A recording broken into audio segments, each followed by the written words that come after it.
Hi guys, it's Jutta here. I've spent now the last 10 minutes trying to get my hair to cooperate, which is wouldn't, so you've got to take me with this type of hair today.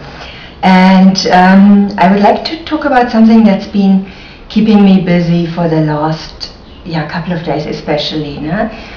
And this is first of all the question about what is success?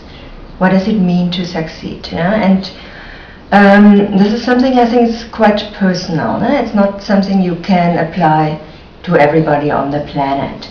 And for me it definitely means that I do something I love to do, that I contribute, that I feel good in the work I'm doing, and that I'm gonna get compensated for it financially.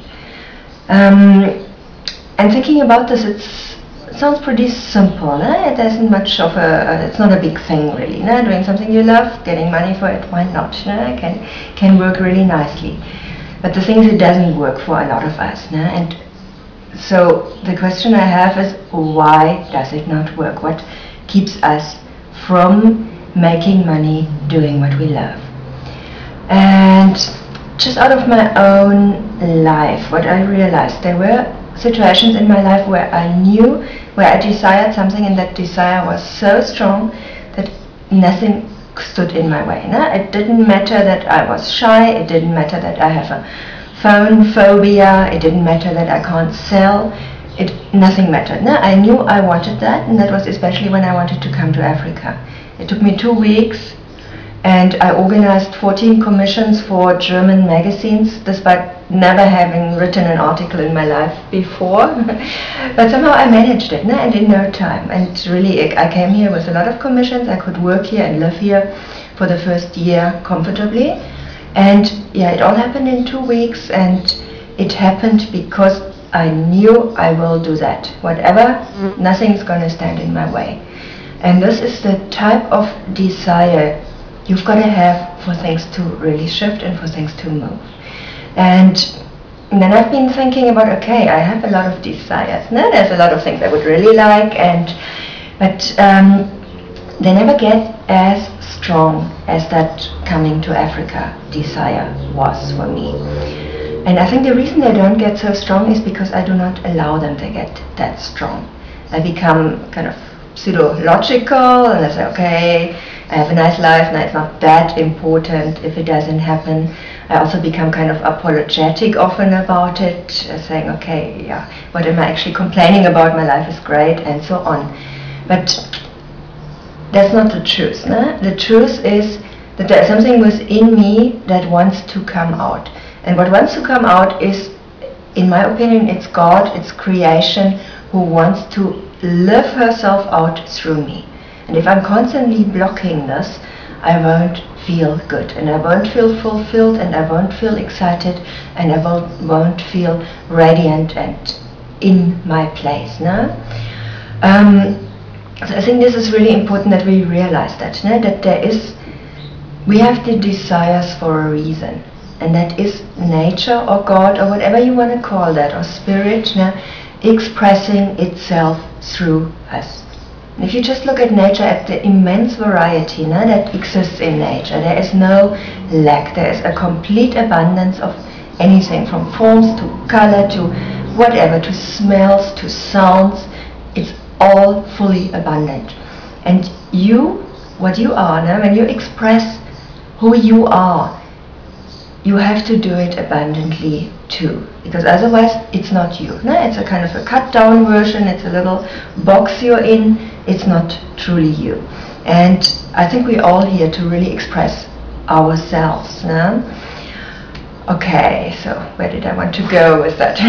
Okay, you've got to have a desire, and it's got to be very strong, and you've got to allow it to be there and to be strong, and not judge your desire, not make it wrong, not make it second guess it, or don't put it somewhere on the side and do other urgent things instead, but really allow your desire to be there and allow it to grow. And once you have that, then things gonna start to fall in place. Now you're gonna get nudges, or you're gonna get inspiration, or you're gonna meet somebody who says, why don't you do this, or somebody calls you. And so the universe is then starting to work with you.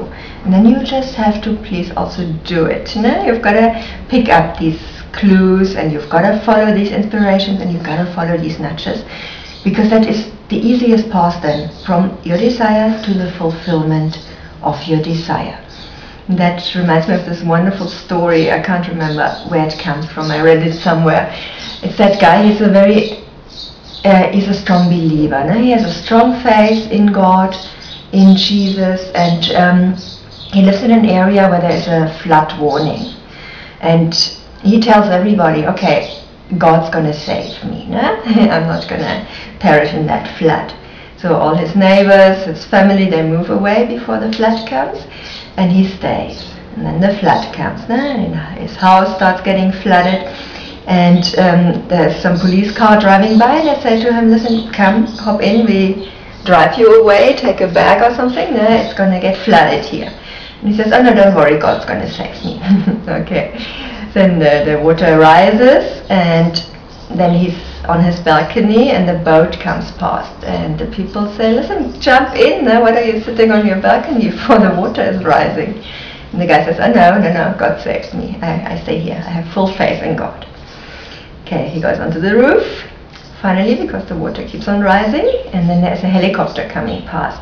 And the guy shouts down, listen, come, a ladder down, climb up here, let us fly you to safety. And the guy says, no, God's gonna save me, I'm not coming. Okay, and the water keeps on rising, and the guy drowns.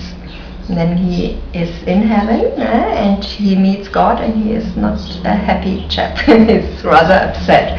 So he says to God, listen, I had faith in you, and you let me drown. What's the story? What is that about? And God says, that's really strange. I mean, if I remember correctly, I sent you a car, and I sent you a boat, and I sent you a helicopter. Okay, and this is God's way, or the universe's way of actually reacting to your desire. No? So you're not going to wake up one morning with, probably not, maybe you might, I don't know, but in general you won't wake up with $1 million more in your bank account. You've got to take action. No? You've got to do the steps, and you've got to let that inspiration guide you, and trust the process. You have to have the faith that whatever you desire can come true, and then you trust the process and you follow the guidelines that you are getting and that the universe gives you. Good, okay. Well, I think I actually did want to talk about something quite different today, but now I talked about that, and the next time we can talk about something else.